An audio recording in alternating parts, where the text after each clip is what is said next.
Fighting Blindness Canada's Viewpoint is a virtual education series that brings you the latest in vision research presented by health experts from across Canada. The webinar you're about to watch is a recording. To learn more about the research we fund and upcoming webinars and events, please visit our website at fightingblindness.ca. This Viewpoint webinar is proudly presented by Bayer and supported by AGTC, Abbvie, Janssen, MeiraGTx, Novartis, and Roche. We'd also like to thank Accessible Media Inc., our national media partner. Thank you for watching. We hope you enjoy this webinar and share your thoughts with us in the comment section below. So, as a quick introduction, Dr. Zhang received her Doctor of Medicine degree at the University of Western Ontario and then completed her ophthalmology residency at U of T, where she received awards including the Kensington Eye Institute Best Surgical Resident Award. Dr. Zhang has also been actively involved in clinical research. Following her ophthalmology residency in Toronto, she has pursued a surgical glaucoma fellowship at Dalhousie and is currently practicing as an ophthalmologist and glaucoma specialist at Lake Ridge Health and Oshawa Clinic in the Durham region. So welcome. Thank you so much for joining us. Thank you so much for having me. So, I was gonna say you're the only person who's got a clap before they've even started. So this is off to a great start. So I was saying I think somebody took away all my pre-prepared questions, so we're going to wing it a little bit, but I think we'll be fine. I'm sure there's going to be lots of questions out there. So I'll just start out by asking you if you could quickly describe what glaucoma is and what cataracts are. Absolutely, thank you. So maybe I'll start with talking about glaucoma. Glaucoma is actually a disease of the nerve. So just imagine your eyeball, which is a spherical shape that allows you to see. It's actually connected to your brain through a cable, which is called the optic nerve. This cable is a very, very important nerve in order to allow you to see better and see well. Over time, and actually it's a multifactorial disease. Some of the risk factors include age, family history, previous trauma, previous history of surgery, and one of the most important risk factor is high intraocular pressure, and that's pressure that's inside of the eye. So for multiple of these reasons, people can over time have a degeneration of this nerve, the optic nerve that connects the eye to the brain. When this does happen, this thinning, this degeneration of the nerve, it can translate to initially a peripheral loss of your vision. So this could be a vision loss that's gradual, chronic over time, that's starting from the outside of your vision, starting to affect your vision towards the central vision. Hence, it's actually asymptomatic early on in your disease. Hence, in terms of glaucoma, screening for glaucoma is very important for this disease. So in summary, glaucoma is a nerve tissue problem secondary to multifactorial reason, but age, family history, and high eye pressure that's inside of the eye are the most important risk factors. And then I'll talk a little bit about cataracts. So when I talk to my patients about cataracts, one of the favorite analogies I like to use is kind of like a camera. So in your traditional camera, there's the front cover that's clear. There's a lens that's behind the front cover. The purpose is to focus the light in order for you to see better. And then there's a back film. So very analogous to a camera, there's a lens also that's sitting in the middle of your eye in order to focus the light and allow light to efficiently get to the back of your eye in order for you to see better. Over time, again, also for a multifactorial reason, age being one of the biggest risk factor, this lens can become cloudy.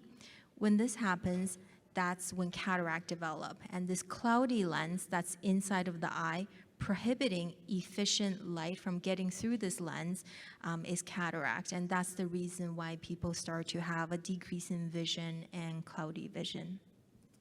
I think it's a really clear explanation of those two eye diseases. Maybe we can talk a little bit about treatments. Let's start with cataract. So what would be the main treatment options if somebody develops cataracts? Yeah, so if someone is developing a cataract, again, is this cloudy lens that's sitting in the middle of the eye, You know, early on, when there's early cataract development, updating your glasses is actually a good first step in terms of treatment of your vision. However, as this lens becomes more and more cloudy, at some point, updating your glasses with your optometrist is no longer effective in terms of improving your vision. That's where we need to consider surgical options. That's where we remove this cloudy lens that's inside of the eye and then putting a clear artificial lens inside in order to try to help you see better. So the two main things that we can do in summary is when very early, we can consider updating glasses to help you see better. However, in more moderate and later diseases, surgical option is the only option we have in order to try to improve vision. And if you get cataract surgery, is that essentially a cure for cataracts, or can they come back again? Yeah, so that's actually a great question, and so it's something I always review with patients before surgery. The good thing about cataract is that once you remove this cloudy lens that's inside of the eye, the cataract itself typically does not come back. So typically, it is a cure for the progressive blurring of your vision. However, something to keep in mind is that during the process of cataract surgery, what we're doing is we're removing that cloudy lens that's sitting in a clear bag or sac-like structure. Actually, one of the best things that us as surgeons can do is to keep that bag or sac-like structure still inside of the eye. The reason is that it maintains really good anatomy, maintains your natural anatomy, and allows for the lens to be put in to this bag for the optimal result. Keeping in mind about 30% of people may start to develop a bit of a membrane because of the sac that's left behind inside of the eye. However, sometimes we call it a secondary cataract. However, it's a completely different process as the initial cataract that developed. And when this does happen, the good thing is it's actually a much smaller procedure than the initial cataract surgery in order to, again, improve your vision. It's typically through a laser that we can perform right in the clinic, and it's typically a pain-free procedure that can be done in about 10-15 minutes. So in summary, cataract itself doesn't come back. However, in about 30% of people, they may build a bit of a membrane behind the lens that requires a laser procedure to improve their vision. And overall, I feel like cataracts are probably one of the most successful types of treatment we have out there for eye diseases. What is the success rate for a cataract surgery? Yeah, so absolutely. You know, I have to say we've really made huge progress in terms of cataract surgery with our modern day surgery. Many years ago, definitely it was a much bigger surgery and a longer healing time with a less success rate. I would say nowadays with our modern day technology, of course, different situation apply to each patient individually. I would say over 90% of people have very satisfactory and very happy results after cataract surgery. Though we have to keep in mind, no matter what, even though it's a very great modern day successful surgery, all surgery do carry still some risk involved. And every time I counsel my patients ahead of cataract surgery, one of the things I do mention is that there is a small risk of infection inside of the eye and a few % chance during every surgery of small complications that may arise that require further surgery. So I guess in summary, overall results are excellent for most patients. Overall, more than 90% chance of good results after surgery. It's good to hear. My mom had cataract surgery a few months ago and was really nervous leading up to it because I think she remembers stories from when her parents were going for cataract surgery. And it's very different nowadays than it was, 40, 50 years ago. Yeah, absolutely. So even more than 20 years ago, cataract surgery involved you actually staying at the hospital after surgery. It required for us to stitch certain parts of the eye during the surgery in order to help with the healing process. Now surgery is much shorter in terms of recovery, and for the most part, we're able to do surgery without needing to even put any sutures or stitches inside of the eye. So it really helps with the healing process. I'm going to switch tacks a bit and ask about glaucoma, sort of the other main eye disease we wanted to talk about. So a similar question to what I asked about cataracts, could you go through some of the main treatments if somebody was diagnosed with glaucoma that they might be receiving? Yeah, absolutely. So like I mentioned initially, glaucoma is a multifactorial disease. However, you probably hear about something called intraocular pressure a lot. So the reason we talk about that a lot is number one, is one of the biggest risk factor for development and progression of glaucoma. And number two is the risk factor that we're able to modify and treat. So we do find with our big studies that we have in glaucoma research that lowering someone's intraocular pressure, and that's the pressure that's inside of the eye, really gives you a much higher chance of slowing down the progression of glaucoma or decreasing the risk of things progressing with glaucoma. In terms of treatment for glaucoma, the ways that we can lower eye pressure is, I always say, three main pillars of ways that we treat glaucoma by lowering the intraocular pressure. Number one is eye drops. That could be eye drops that you use in your eye once or twice a day. There are actually various options in terms of eye drops that we're able to use. Currently in Canada, I would say main 4 classes of eye drops that we're able to use. So it could be a combination and a variation of these 4 different classes of medication. The next thing is laser. In terms of laser treatment, it actually does depend on the type of glaucoma that you have. In terms of glaucoma, we divide it into 2 broad categories of glaucoma. One is open-angle glaucoma. What I mean by that is the drainage system inside of the eye that drains the fluid from inside of the eye. Anatomically, it's open and allowing the fluid to go through. However, the drainage system is not working perfectly. So that's open-angle glaucoma. And then there's closed-angle glaucoma, which fluid is not draining very well out of the eye because of an anatomical feature and anatomical narrowness of the drainage. So in terms of laser treatment, selective laser trabeculoplasty is used in patients with open-angle glaucoma, while laser iridotomy is used in patients with closed-angle glaucoma. They're typically actually performed on a very similar machine. It's just we're working on a different part of the eye in order to try to help the eye with draining fluid from inside of the eye. So the third category of treatment is surgical options. Surgery achieve a similar results as, actually I'm going to backtrack a little bit. All 3 treatments tries to lower the eye pressure that's inside of the eye, and surgery tries to achieve that as well. There are 2 main categories of surgeries that we do have available right now. One is called minimally invasive glaucoma surgery, where we try to put either small stents or in another way, trying to improve the drainage system that's inside of the eye without altering significantly the anatomy of your eye. And then we do have other glaucoma treatments where we're creating a second fluid drainage pathway, whether it's inserting a tube inside of the eye or creating another flap or an alternative way of draining the fluid from inside of the eye. So in summary, 3 main ways: eye drops, laser, or glaucoma surgery in order to lower the eye pressure to slow down or decrease the risk of loss of vision from glaucoma.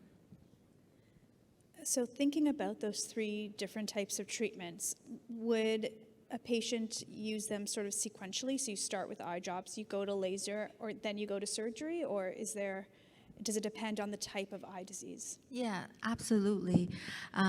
So that's a good summary of typically, as anything we do in medicine, we want to err on the side of doing less invasive measures first, and that typically involves eye drops or laser. Typically, glaucoma surgery is reserved in cases where patients do not have adequate control of their intraocular pressure with eye drops and laser. That's when we consider surgical measures. However, with everything we do, there are exceptions. There are urgent emergency situations where we don't feel that eye pressure can be lowered with eye drops and laser, and urgently we need to consider surgical options. Otherwise, it might cause irreversible damage to their eye. But typically, as a general rule, for most patients, typically we start with eye drops and laser and glaucoma surgery as necessary. Is it known why the eye stops draining properly, especially as you age? Yeah, absolutely. So there's actually various reasons why people's eyes don't drain fluid very well out of the eye. Age definitely is one of the biggest risk factor for this. Over time, as we get older, the drainage system doesn't work as well as when we were younger, and that's when pressure can start to build inside of the eye. Another thing is anatomical features as well.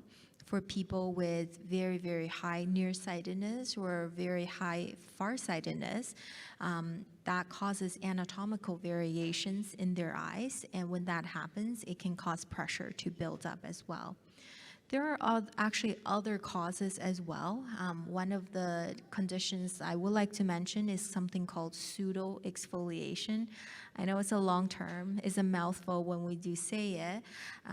That's when there's these little deposits.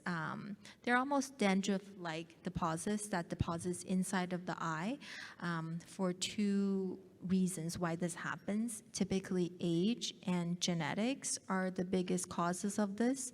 When this happens, then the fluid drainage system again gets basically clogged and not functioning very well, and that's when pressure can build up in people's eyes and they can have progression and progressive glaucoma secondary to that. So there are a lot of various factors, but definitely age, family history, and anatomy are some of the biggest risk factor of this happening. So I've got more questions, but I'm going to ask you one more and then turn it over to the audience because I'm sure there's going to be some questions there. But I was wondering if you could give us sort of a brief overview of some new treatments that are coming or that you've heard about for glaucoma that maybe are coming to the clinic or might be a bit longer, but hopefully will come one day. So definitely in terms of the realms of eye drops, laser, and surgery, we have a lot of innovations in these categories. The four classes of eye drops that I just mentioned and discussed, there are definitely multiple other classes of medications that's down the pipeline. One of the bigger innovations we have in eye drops recently is one of the classes of medication. It actually contains a second component attached to it and in an alternative way, which is releasing something called nitric oxide, which is giving an extra component of eye pressure lowering effect than some of our traditional medication, which if anyone in the audience do have glaucoma, that medication is called Vyzulta. It's a newer medication we have on the market, even in the last few years. It definitely started on the market in the US first, but we're pretty lucky to have that in Canada, and we're seeing very good results with this medication for lowering the pressure for our patients.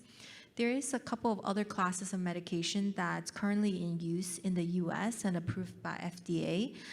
One of the medications is called Nirtacidil. Unfortunately, currently we don't have that class of medication currently in Canada. They're called ROCK inhibitors. However, definitely in the coming years, we're definitely expecting to have some of these newer, more innovative medications in Canada as well. In the realm of glaucoma surgery, there's definitely huge innovation in that area as well.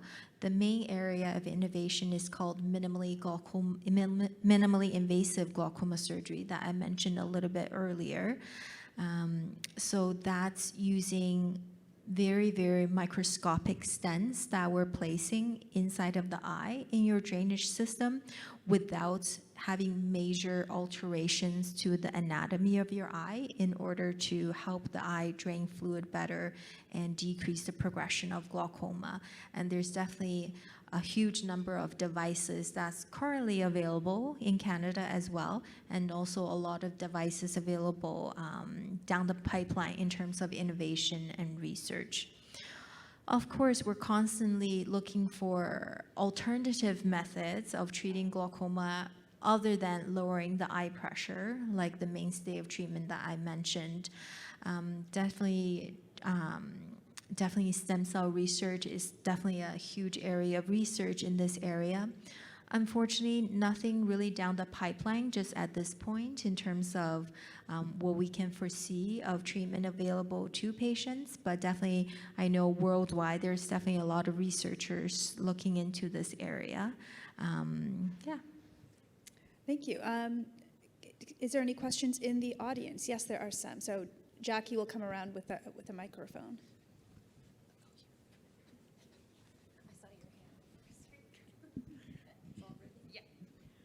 Thank you, Doctor.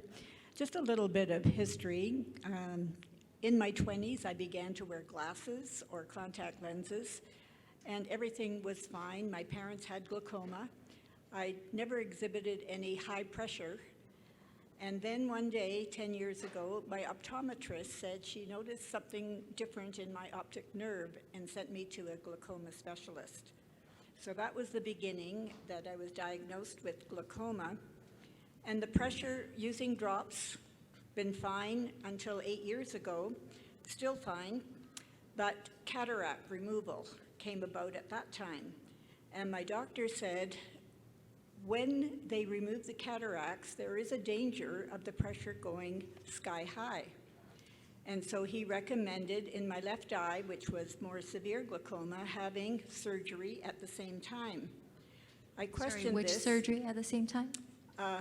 On my eye, having a trabeculectomy, I always forget how to say it, putting a flap to control the pressure, which was not a problem at that time. I said, well, why don't we just remove the glaucoma, the cataracts, and see what happens? And he said, oh, much better that we do it at the same time, save you going into the hospital for a second time.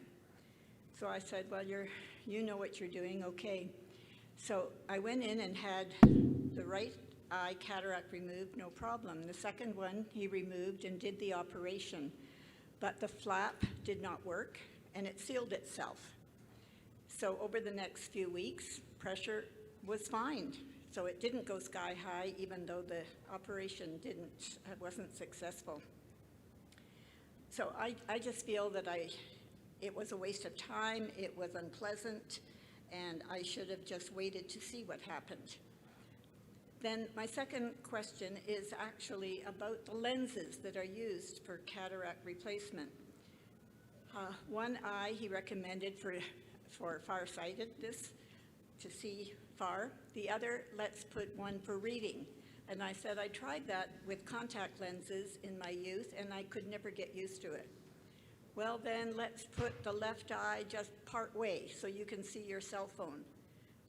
Well, I said, okay, if that's what you suggest, and so he did it, and I still can't see my cell phone. And I just feel that things didn't work out. Maybe I'm one of those that complications do arise. But I wonder now if all I can do, the glaucoma is fine, pressure is 9 or 10. Is it just a matter of new glasses that are going to help me with my vision? When I lie down and watch television, I get double vision in my left eye that had the operation. If I cover it, I see fine. So I'm beside myself. I don't know what I'm doing. So in terms of decision to go ahead with cataract surgery or cataract surgery combined with glaucoma surgery, there's definitely a few factors that comes into play. Definitely how advanced your glaucoma is, and typically we assess that based on the peripheral visual field that you do, your pre-treatment intraocular pressure, how much your intraocular pressure has been reduced with the eye drops, and the severity of your glaucoma, all in combination typically goes into this decision of just cataract surgery or cataract combined with glaucoma surgery. So typically we set a target pressure in terms of what we're trying to achieve. It's absolutely correct in terms of after cataract surgery, people can have a high increase in intraocular pressure. More common for that to happen in people with glaucoma. And sometimes we do choose to advise for a combined cataract and glaucoma surgery. Typically, the main indication is if the visual fields or how advanced your glaucoma is very advanced, and we are concerned about how much reserve you have in the nerve tissue, in that any increase in intraocular pressure can cause a devastating decline of the nerve further and causing further vision loss. So typically in some situations, if we have concern of pressure increasing after surgery and there's very little reserve left in terms of your nerve tissue, that weighing the risks and the benefits warrants a combined surgery. So of course everyone's situation is different, and I wouldn't be able to comment on specific situation without previous testing, but that's one of the reasons why sometimes we might suggest and make recommendation of a combined cataract and glaucoma surgery. And the situation you're describing of distance vision in one eye and near vision in the other eye, it's a term called monovision that sometimes we do elect to recommend before surgery in terms of refraction. So that has to do with your glasses target after surgery. There's various ways of doing this. Some surgeons choose to do prescription that's slightly different between the two eye in order to give you distance and near. Some surgeons choose to select using various different lenses. However, keeping in mind, if you are diagnosed with glaucoma, some of these, what we call presbyopia correcting lenses, would not be a good option in patients in those situations. The reason is that some of these newer technology that try to achieve that actually split the light into different distances, distance and near, and when we do that, it does affect the refraction, does affect the contrast sensitivity of your vision. So when that happens, it affects the quality of your vision, so we typically don't recommend that. Specifically in your situation, if it's indeed the situation of they aimed for distance in one eye and near, or a little bit less than near in the other eye, and you're having issue with adapting to this refraction. The good thing, at least the good thing is the human eye is able to accommodate up to 3 diopters of difference.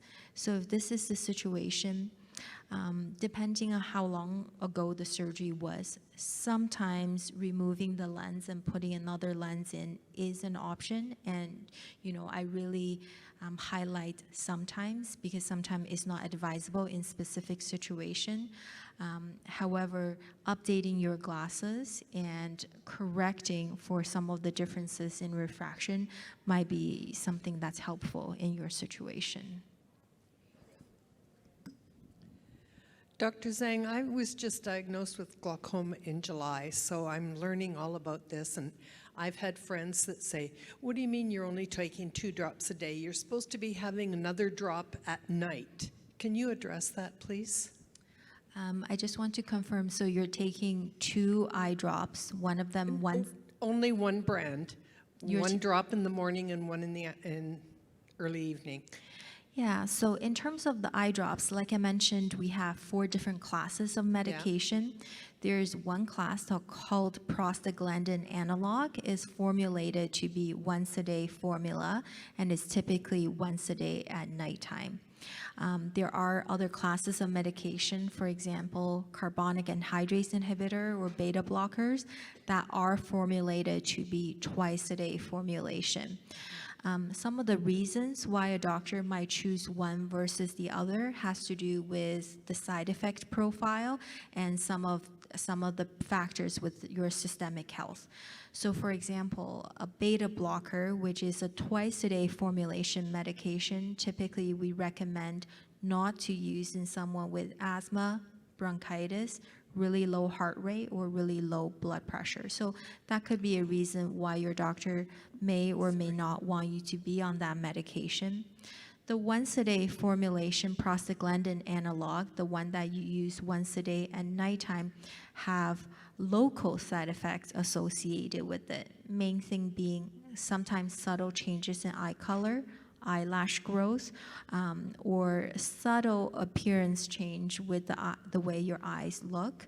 So sometimes if we're choosing to use this medication and we choose to use medication for a patient, but they only use it, they only need it in one eye, that could be a reason why that would not be recommended, because there will be even subtle differences between the appearance of the two eyes.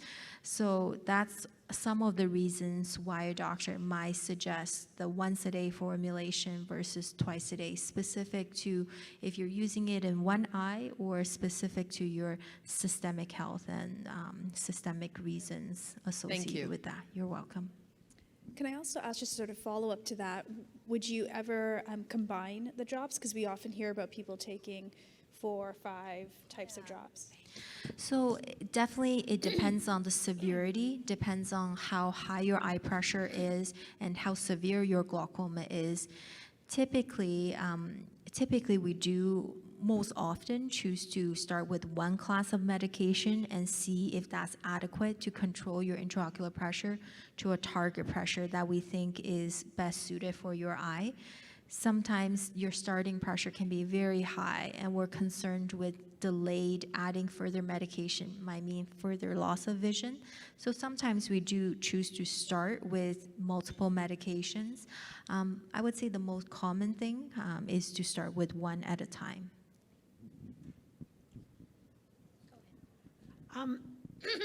Sorry about that. Just my lung problems. I have high blood pressure. Would high blood pressure have anything to do with glaucoma? Because they're both pressure. Yeah, so that's an excellent question, and it's an area of research a lot of researchers have looked into. High blood pressure is actually, I would say, inconclusive in terms of being a risk factor. So it's high blood pressure itself is not related to high eye pressure, not directly related.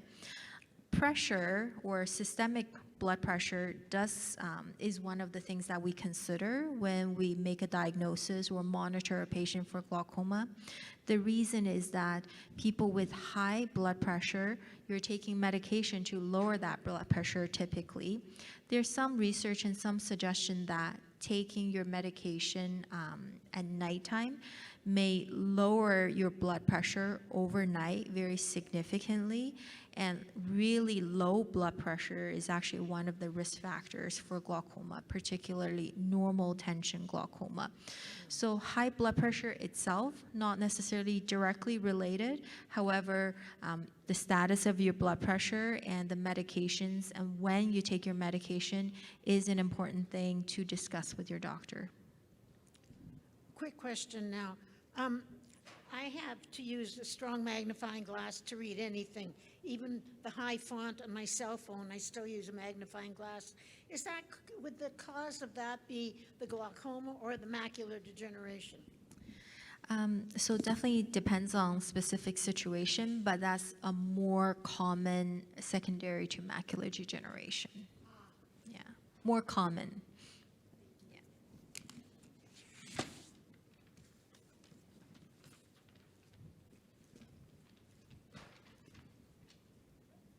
Hello, doctor. I have cataracts now. Is there anything I can do so they don't grow any larger?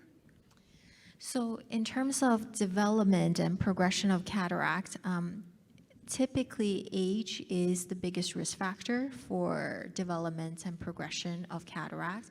There are some things that you can do to try to slow things down. However, they're usually limited factor when it comes to progression. So things you can do, UV protection, so wearing sunglasses when you're out during sun-exposed times. Other things like avoiding medication that contains steroid. So that could be a cream, a puffer. We do know steroid medication and steroid exposure does quicken the progression of cataract. Of course, if you have a systemic reason why your doctor specifically recommended steroid use, you know, I wouldn't recommend stopping that unless you speak with your doctor, but steroid use is definitely one of the risk factor for it. Avoiding trauma, so any blunt trauma to the eye can precipitate and quicken the progression of cataract. And those are some of the factors, some of the things that it's modifiable, some of the things that we can do something about in order to at least slow down the progression. Hi. In the next 5 or 10 year horizon, is there innovations coming for just ordinary cataract surgery? You said the percent success rate is already very high, but is there anything really new or innovative you see coming along for that as well? Yeah, absolutely. So I would say the biggest innovation we had over the last 20, 30 years in cataract surgery is something called phaco emulsification. So I would say pretty much at least all cataract surgery performed in Canada, when we can, is done with this phaco emulsification machine that effectively break down the cataract and removing it in a very less invasive way. There's definitely innovations in this area in terms of better mechanics, better machinery in terms of the phaco emulsification machine. So that's definitely one area of innovation that that's possible. I would say the biggest areas of innovation in cataract surgery would be the lenses that we're putting inside of the eye. Even a few years ago, it was very limited in terms of the options of lenses that we have. However, there's now a lot of innovation in terms of what we call toric, which is astigmatism correcting lens, or presbyopia correcting lenses to decrease your dependency on glasses after surgery. Like I mentioned, there are some caveats in some of these type of lenses, which typically the presbyopia lenses are reserved for patients who don't have any specific eye disease diagnosis. So definitely lenses is an area of innovation. Other than that, other than the lenses, in terms of doing the measurements, so which is measuring your eyes ahead of surgery to determine the type and the prescription of lens that's best suited for your eye. There's constantly innovation in this area in terms of giving surgeons the most accurate measurement in order to put in the most accurate prescription inside of your eye.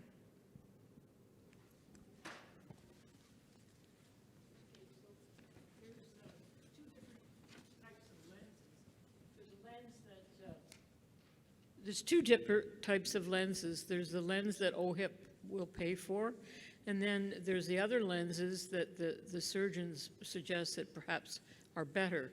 Could you speak to that?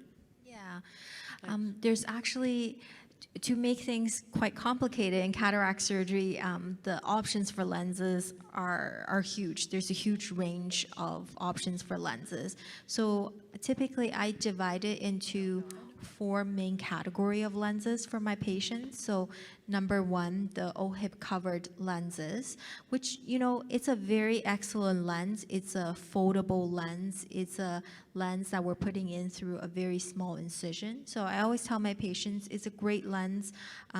If that's the lens option you're going with, be rest assured that it's a great quality of lens that you're getting inside of your eye. That type of lens is, there are a few options. We can aim for distance vision, as in trying to get you out of glasses in the distance, or like it was touched on earlier, we can try to aim for near vision as well. But with this type of lens, the focal point is one plane. What I mean by that, the lens focuses the light at one distance. So typically we choose distance or near. For the other distances or for the other occasions, you do have to wear glasses for. So that's the first category of lens that's available. The second category of lens is, it's similar to the first category of lens that's covered by OHIP. However, with this type of lens, it's called an aspheric lens. So I typically tell my patients it's very similar. However, the curvature of the lens and the material, there's some modification to it. Some suggestion of slightly better nighttime vision. However, I always warn everyone, if there's a difference typically is not a huge difference, a small difference between the two lenses. The third category is something called astigmatism correcting lens. That's if you have irregularity on your cornea, where your cornea, that's the front part of the eye, is shaped more like a football rather than a soccer ball. Typically, that's actually just corrected with your glasses currently. However, since if we're doing surgery and there's the option, sometimes in specific situations, patients might choose to have that astigmatism programmed directly into the lens that they're getting. So that's the third category. That final category is that presbyopia correcting option that we've alluded to. That's what's commonly called a multifocal lens. So the focal plane, rather than the first category that I mentioned, it tries to focus light in various distances. And there's different types of lenses in this category as well. I do have to say it's a great lens for certain people, but you have to really screen these patients specifically to make sure they're a good candidate for this type of lens. Some people may notice a bit of glare and halo, particularly at nighttime, so that's something that should be discussed before surgery. And typically, of course, depending on the specific lens that's chosen, typically reserved for people who don't have other diseases or significant diseases like macular degeneration or glaucoma. But of course, you know, like everything we do in medicine, it definitely does depend on specific situations. So definitely patient specific. I think we've got time for, we got 2 more questions, so want to. Thank you. I'm wondering, some people seem to get cataract lenses that's focused in different distances. Mine, I think, were just each the same, and I never had to adjust to the different differences. I should think it would be pretty confusing to have one eye focusing somewhere and the other one somewhere else.